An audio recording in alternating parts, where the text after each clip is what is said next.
we talk about pensions, it is a social safety net. It was a chance to ensure that no Canadian retires in poverty. CPP has helped. Don't get us wrong, it has helped. But after over 50 years, it needs a change. When we're talking about doubling the Canada Pension Plan, what we want to do is go from 25% to 50% of average earnings. And we're realistic. We recognize that that cannot be done overnight. We know that the CPP is very low cost, it's portable, you can count on it, it's indexed to inflation. So I'll just end up saying, in our view, the best option is doubling the CPP. I retired only 2 months ago. I find out it's very, very hard for me to keep on daily life because the pension is not sufficient for us to live on.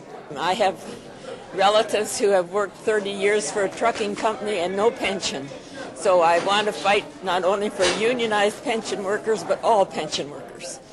I totally agree with Andrew and others who have said the Canada Pension Plan is a highly efficient way for people to make their investment.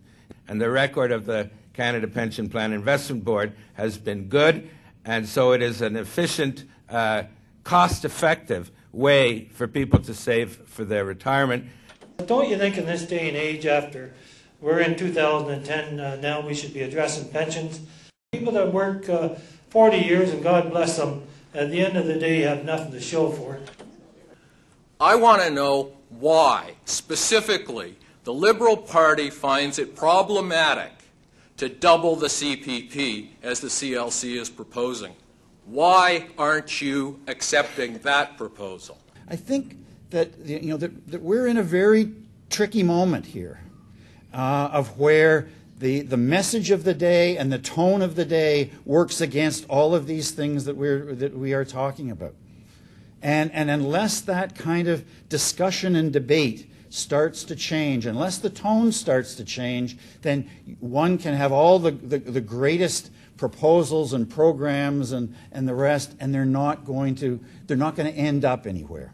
I'm here to fight for my pension because I'm really afraid of what Stephen Harper is going to do to all the pensions in Canada. In June of last year, we put out an NDP Opposition Day motion on pensions, and it laid out pension insurance. It talked about the things that we had to do, the doubling of CPP. That passed unanimously.